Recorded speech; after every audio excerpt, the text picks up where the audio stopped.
사도 바울이 로마서 1장 19절에서 20절에 이렇게 말씀합니다. 같이 읽어볼까요? 하나님을 알만한 것이 그들 속에 보임이라. 하나님께서 이를 그들에게 보이셨느니라.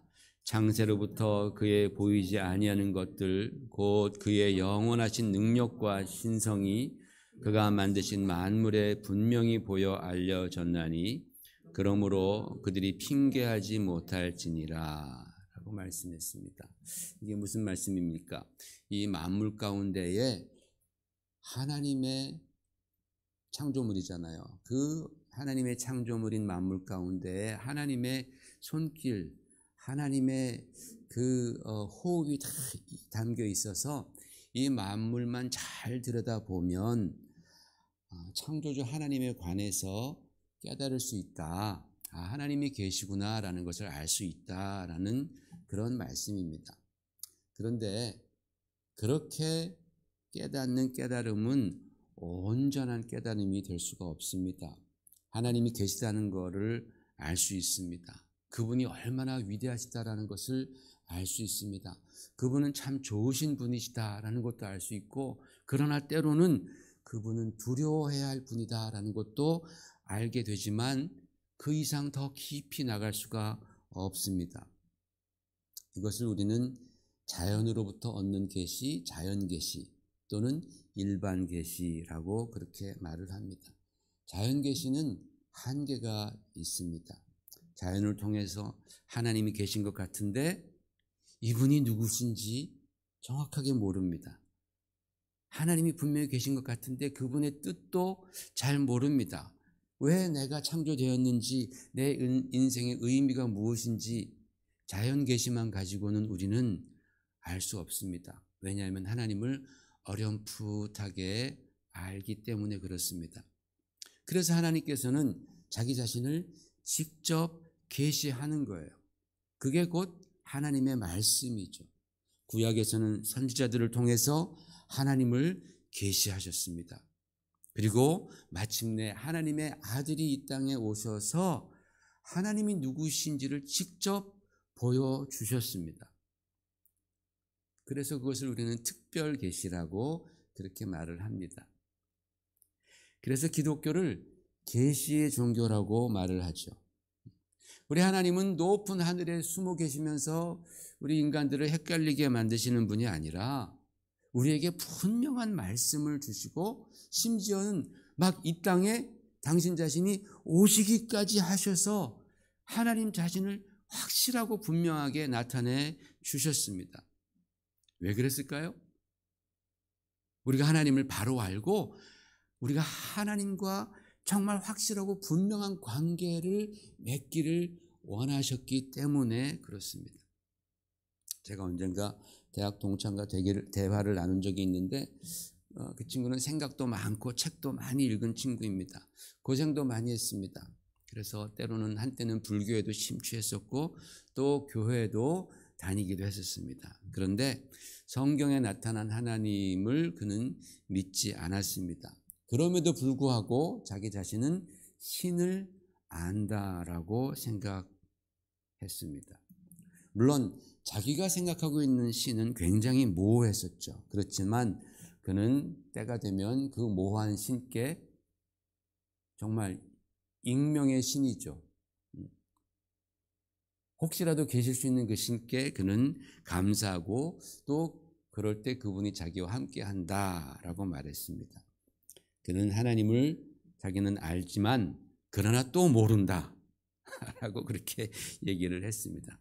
굉장히 언뜻 들으면 깊이 있는 철학자 같이 느껴지지만 그런데 필요할 때는 다가가고 내 마음에 맞지 않으면 내 마음대로 하겠다라는 그런 선언으로 제 귀에는 들렸습니다. 우리 하나님께서는 여러분 성경 말씀을 통해서 모호하게 자신을 계시하지 않고 분명하게 자신을 계시해 주셨습니다. 그래서 그 하나님의 계시, 하나님의 말씀을 믿는 사람들만이 분명하고 확실하게 믿음 생활 속에서 주님과의 구체적이고도 깊은 교제 가운데로 들어갈 수 있는 것입니다. 오늘 우리가 읽은 이 시편 말씀, 이 말씀이 그런 면에서 우리에게 굉장히 큰 깨우침을 주고 있습니다. 아까 처음에 읽었던 전반부에서 다윗은 자연 속에 드러난 하나님을 노래합니다. 그래서 하늘이 하나님의 영광을 선포하고 궁창이 그의 손으로 하신 일을 나타낸다. 날은 날에게 말하고 밤은 밤에게 말한다. 해가 신랑 같다 어쩌고 저쩌고 하면서 자연에 나타난 하나님에 대해서 그는 이제 표현을 하고 있습니다. 그런데 그 전반부에는요, 하나님이라는 단어가 한 번 나옵니다. 한 번. 우리 한글에는 2번 나오는데 사실 원문에는 한 번밖에 없습니다. 엘이라고 하는, 그저 정말 많은 사람들이, 그 시대에 많은 사람들이 그냥 신이라고 불렀던 엘로힘에서 엘자 한 번이 나옵니다. 일반 계시에서 얻을 수 있는 하나님이라는 그런 의미로 느껴집니다. 그런데 우리가 조금 전에 읽었던 또 후반부에서는 계시된 말씀, 여호와의 율법은 여호와의 증거는 하면서 그 계시된 특별 계시 속에서 나온 하나님에 대해서는 하나님이라는 말을 쓰지 않고 여호와라는 하나님의 구체적이고 분명한 이름을 7번을 사용합니다. 우리가 읽은 부분은 6번 나오지만 맨 마지막에 이제 한 번 더 여호와의 이름이 나옵니다. 무슨 말씀입니까, 여러분? 그게 우리를 구원하시고 구체적으로 우리 삶 가운데 인도하시고 모호한 하나님이 아니라 우리와 정말 함께 하시는 그분이 누구시라는 것을, 하나님의 구체적인 이름 여호와와 그 이름이 7이라는 완전 숫자를 통해서 성경은 완전하게 우리에게 가르쳐주고 있다라는 거예요. 너희가 일반 계시를 통하여서는 엘로힘, 그저 신이라는 분을 어렴풋이 알지만, 그러나 하나님의 말씀을 통해서, 특별 계시를 통해서는 너희가 그가 누구인지를 분명히 아는데 그분이 바로 여호와 하나님, 너희를 구원하시는 하나님이시다라는 것을 성경을 통해서 기가 막히게 보여주고 있습니다. 그래서 오늘은 이 마지막 부분에 관해서 우리가 한번 좀 생각해 보고자 합니다.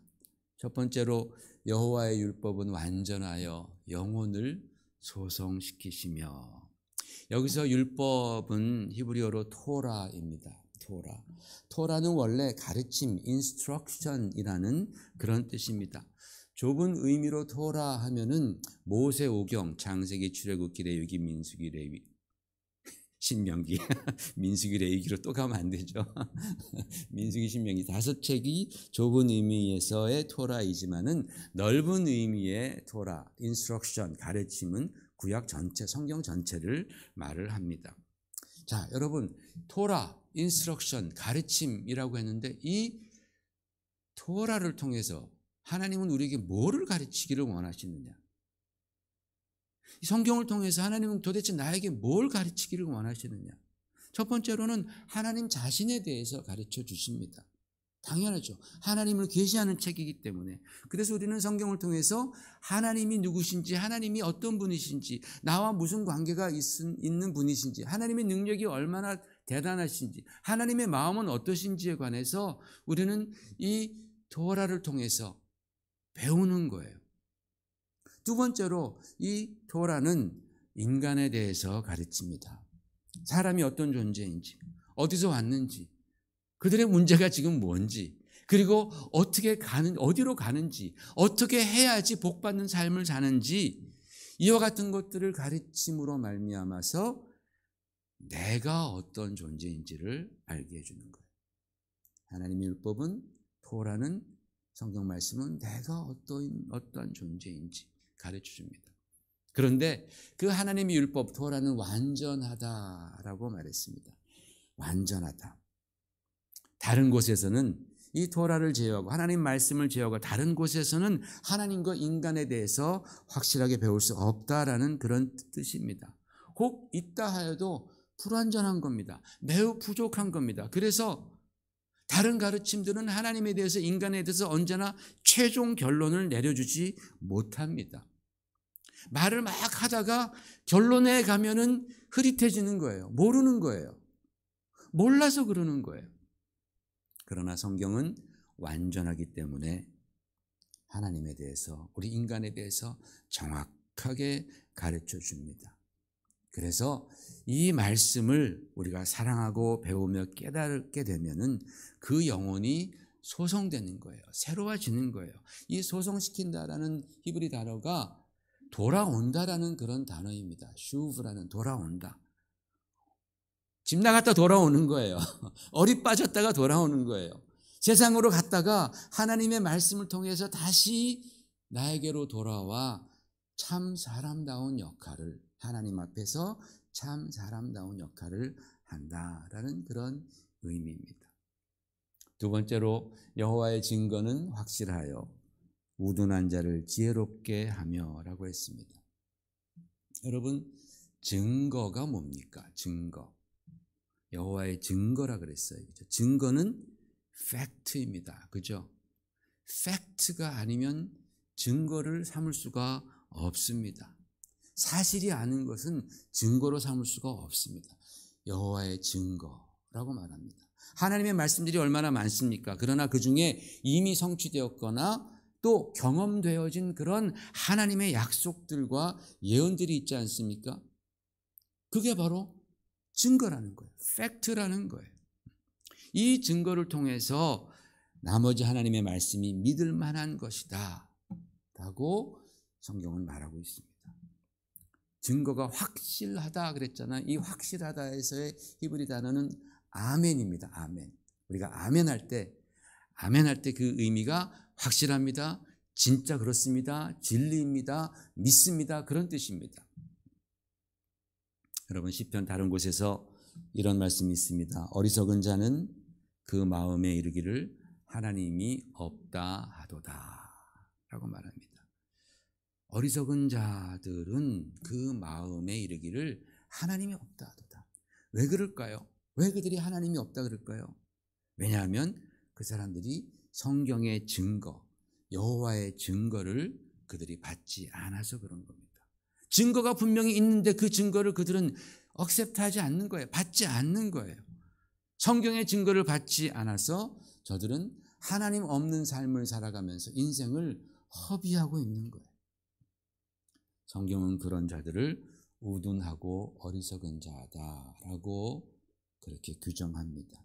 그러나 말씀이 제시하고 있는 그 증거를 배우고 믿고자 하면 우리의 우둔함이 벗겨지고 하나님의 지혜가 임하는 줄로 믿습니다. 그래서 성경은 이렇게 말합니다. 같이 읽어보십시다. 야고보서 1장 5절 시작. 너희 중에 누구든지 지혜가 부족하거든 모든 사람에게 후히 주시고 꾸짖지 아니하시는 하나님께 구하라. 그리하면 주시리라. 또 잠언 9장 10절 여호와를 경외하는 것이 지혜의 근본이요 거룩하신 자를 아는 것이 명철이니라. 아멘. 여호와 하나님의 말씀의 증거를 받는 자들은 우둔함과 무지함이 벗겨지고 하나님의 지혜가 임하고 그 지혜로 살게 될 줄로 믿습니다. 세 번째로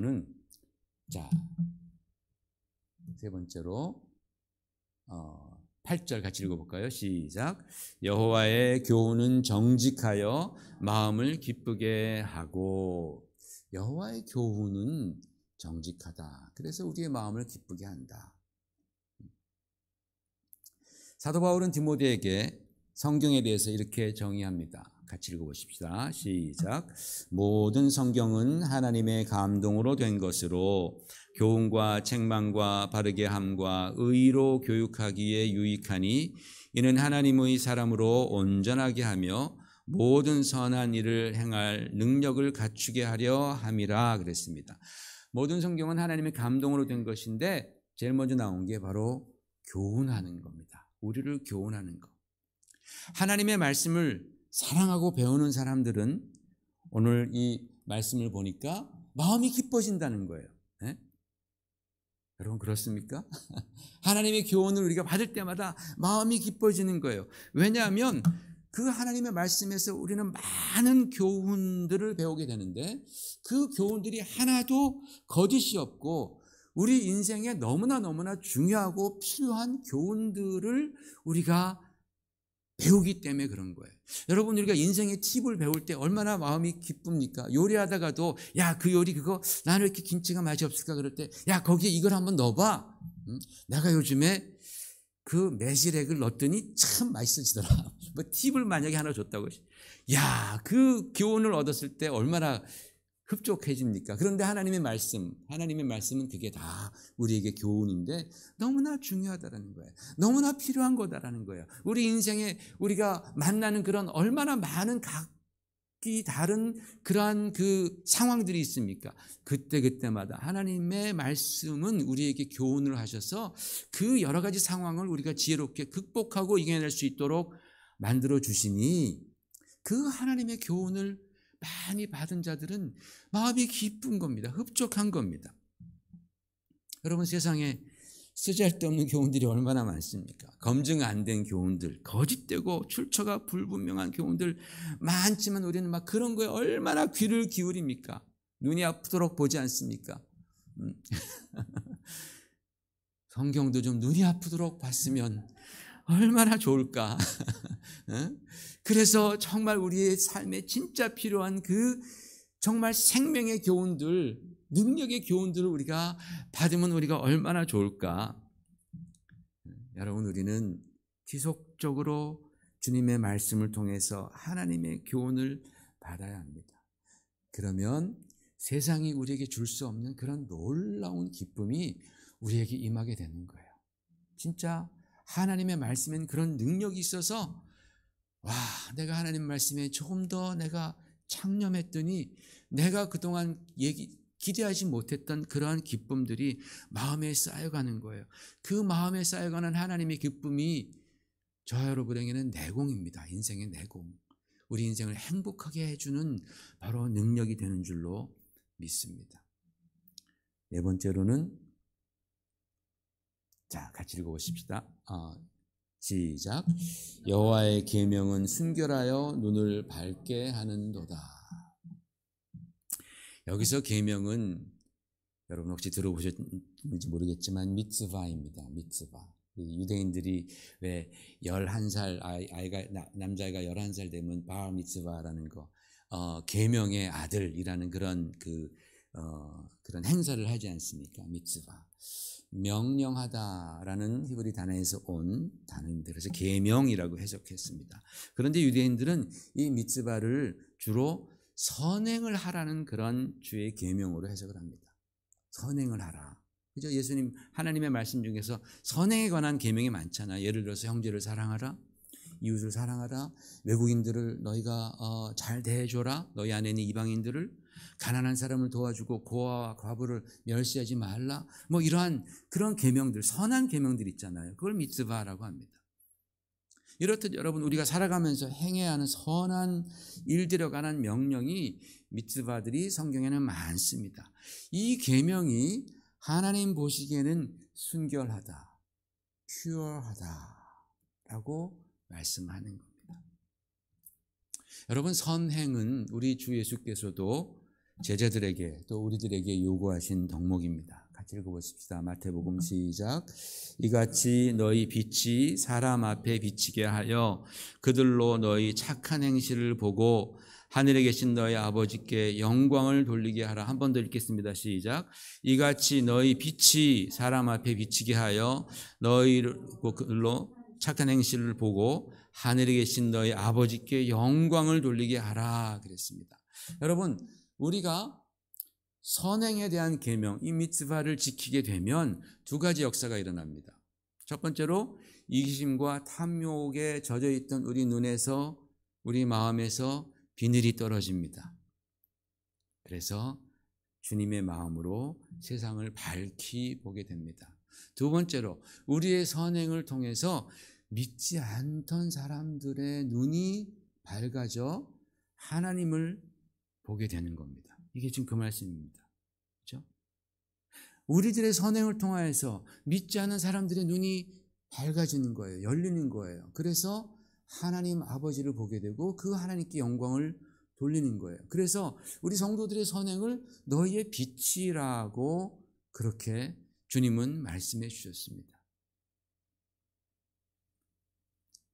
여러분, 우리가 신앙인으로서 좋으신 하나님 아버지를 섬기고 정말 나 같은 죄인, 죽을 수밖에 없는 죄인들이 예수님의 그 십자가의 은총으로 우리가 영생을 얻고 하늘의 소망을 갖고 의롭다 칭함을 받고 살아가는 우리들 아닙니까? 우리들이 세상에서 우리는 정말 선행을 해야 된다.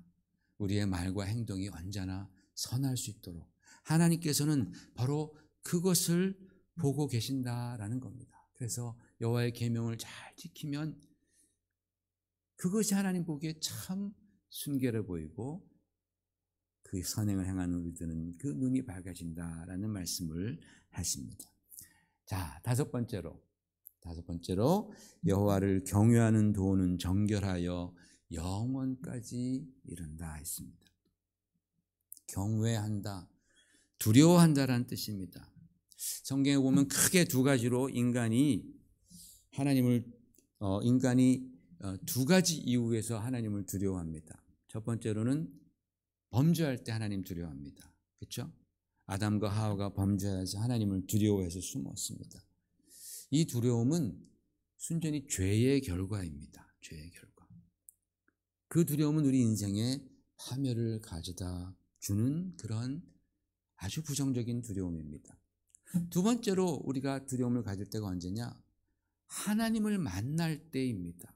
하나님은 우리 죄인들을 용서해 주시고 다시 부르시잖아요. 그 부르심을 입은 자들이 하나님 앞에 설 때에 참으로 겸손한 마음으로 갖는 그런 두려움, 경외라고 우리는 그렇게 되어 있죠. 우리 말로는 모세가 시내산에서 하나님의 부르심을 받고 하나님 앞으로 나아갑니다. 하나님이 계신 곳에 당도했더니 그의 마음 가운데는 경외함이 생기는 거죠. 두려움으로 하나님을 만나는 겁니다. 여러분, 우리도 그렇지 않습니까? 우리가 정말 하나님 앞에 나아갈 때 우리 가운데에 경외함이 있는 거예요. 나 같은 인간이 어떤 존재, 하나님 앞에서 어떠한 존재인지를 깨닫게 될 때, 진심으로 깨닫게 될 때 우리 가운데에 생기는 태도가 바로 경외함이다라는 거예요. 성경은 그렇게 하나님을 경외하는 것 자체를 정결하다라고 그렇게 말을 합니다. 여러분, 하나님을 경외하는 사람과 하나님을 경외하지 않는 사람을 한번 비교해 보십시다.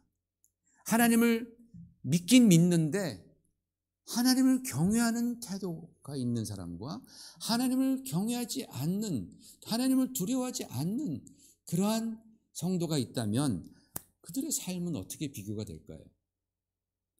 하나님을 두려워할 줄 아는 사람들은 가장 먼저 죄로부터 자신을 지킵니다. 죄로부터 자신을 지켜요. 무엇을 하든지 정말 신실하고 충성스럽게 합니다. 그래서 그는 마치 맑은 호수처럼 깨끗한 심령과 신앙으로 점점 더 변해가겠죠. 그죠? 남들이 볼 때, 야, 저분은 정말 진실한 사람이다. 말하는 것도 그의 행동도 투명해 보이는 거예요. 그죠? 거짓이 없어요. 그런데 하나님을 두려워하지 않는다면 그런 사람은 죄를 쉽게 용납하는 거예요. 저 하나님을 두려워하지 않는데 얼마나 많은 죄의 유혹들이 있습니까? 그 죄악들을 쉽게 용납하는 거예요. 그래서 마침내 우리의 심령은 죄와 허물로 지저분해지는 거예요. 지저분해진다라는 거예요. 불결한 심령이 되는 거예요. 맑은 호수같이 그렇게 점점 깨끗한 심령으로 변해가는 것이 아니라 점점 불결해질 수밖에 없다라는 거예요. 하나님께서는 당신을 경외하는 정결한 성도들을 영원토록 보존하시는 줄 믿습니다. 마지막 우리 9절 두 번째 같이 읽으십시다. 여호와, 시작. 여호와의 법도 진실하여 다 의로우니. 아멘. 여기서 법은 말 그대로 법적 용어입니다. 하나님께서 정하신 법이니까 절대로 변하지 않습니다. 우리는 진실하여라고 그렇게 번역이 되어 있지만 원문에는 진리라는 단어가 나옵니다. 에메트라는 단어로 쓰여 있습니다. 하나님의 법은 절대로 변하지 않으니 진리입니다. 여러분, 진리는 변하지 않는 것이 진리이죠. 그렇죠? 영원히 변하지 않는 것이 바로 진리입니다. 주님의 말씀이 영원 불변의 법이다라는 뜻입니다. 감사한 것은 하나님의 법이 모두 다 진리이기에 그 법을 바라고 믿고 따르는 사람들은 하나님 앞에서 의롭다 칭찬을 받는 거예요. 의롭다 칭찬을 받는. 야, 법을 잘 지키면 그 사람은 의로운 시민 아닙니까? 그렇죠? 물론 그 법 안에는 예수 그리스도 안에 있는 성령의 생명의 법도 포함됩니다.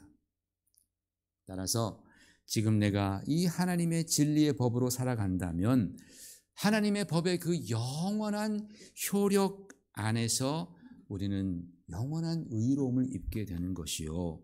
만일 그 법에서 이탈한다면 그들은 불의함으로 인해서 영원히 그 법의 심판을 받게 됩니다.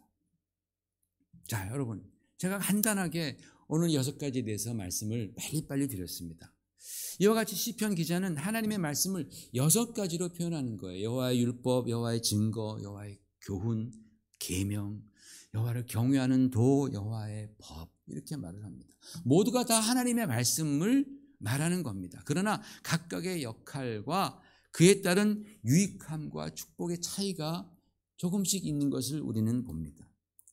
그 중에 우리가 하나도 놓칠 것이 없고 간과해서는 안 되는 아주 유익한 것이 바로 주님의 말씀입니다.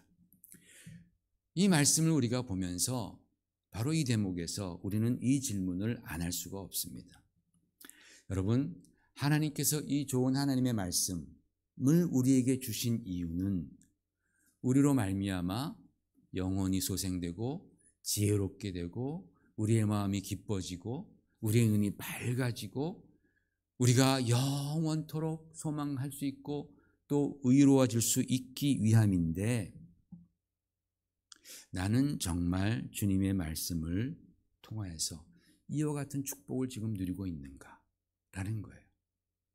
또는 반대로 나는 정말 이와 같은 축복, 내 영혼이 소성되고 내가 지혜로워지고 내 마음이 기뻐하고 또 내 눈이 밝아지고 의롭고 영원한 소망을 얻기 위해서 나는 정말 주님의 말씀을 붙들고 씨름하고 있는가예요. 우리가 신앙생활 지금 오랫동안 하지 않습니까? 예수 믿는다고 우리가 하나님 말씀, 성경 중요하다, 말씀 중요하다라고 얘기하지만 나는 정말 오늘 이 말씀이 우리에게 주신 그 말씀을 그대로 믿고 있느냐? 믿고 있다면 정말 내가 정말 그런, 보세요 여러분, 내 영혼이 새로워지고 내가 지혜로워지고 내 마음이 기쁨이 있고 또 내 눈이 밝아지고 그리고 의로워지고 그런다면 그런 인생은 정말 행복한 인생 아니에요? 그렇죠? 진짜 행복한 인생. 저는 정말 그런 인생이 되고 싶어요.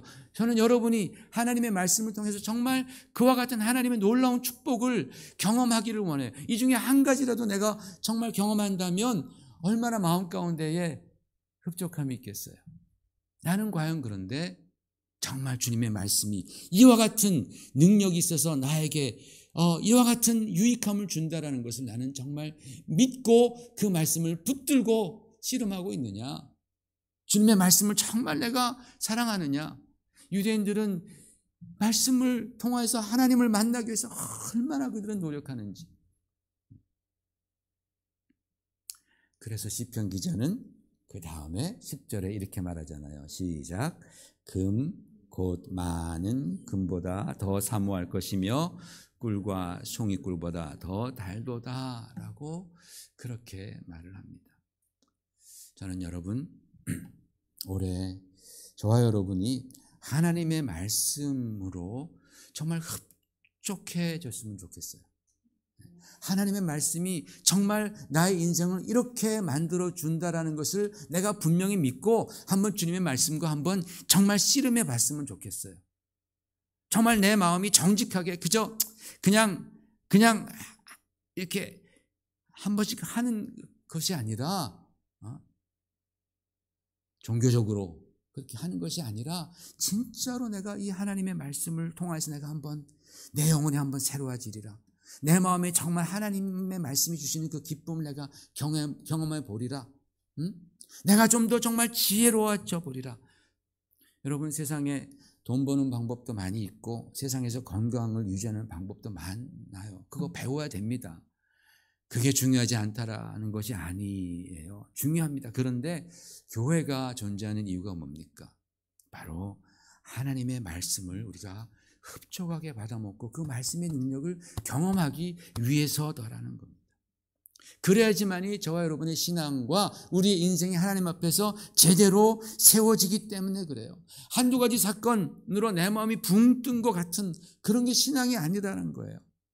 신앙은 성령의 한 방으로 그냥 확 되는 게 아닌 거예요. 성령의 역사가 있지만은 그 한 방으로 붕 뜬 사람들은 또 한 방으로 무너지기도 합니다. 그러나 주님의 말씀, 여호와의 율법, 여호와의 계명, 여호와의 증거, 또 여호와의 교훈, 하나님의 도, 그리고 하나님의 법, 이와 같은 것들로 우리의 정말 심령이 차곡차곡 쌓여간다면 그런 신앙인은요 정말 하나님께서 기뻐하시고 그 하나님의 기쁨과 축복을 고스란히 다 경험하게 되는 거예요. 그래서 시편 기자는 1편에서 복 있는 사람은 이라고 말하면서 여호와의 그 율법, 토라, 하나님의 가르침을 주야로 묵상하는 자로다. 그는 시냇가에 심은 나무가 시절을 쫓아 과실을 맺음같이 그가 하는 모든 것들이 다 형통하리로다. 하나님께서 그의 길을 인정하신다 라고 말씀하는 거예요. 그런 하나님의 말씀의 역사가 저와 여러분 심령 가운데 오래 깊이 정말 날성 검처럼 파고드는 그러한 복된 한 해 되었으면 좋겠습니다. 우리 같이 기도하십시다.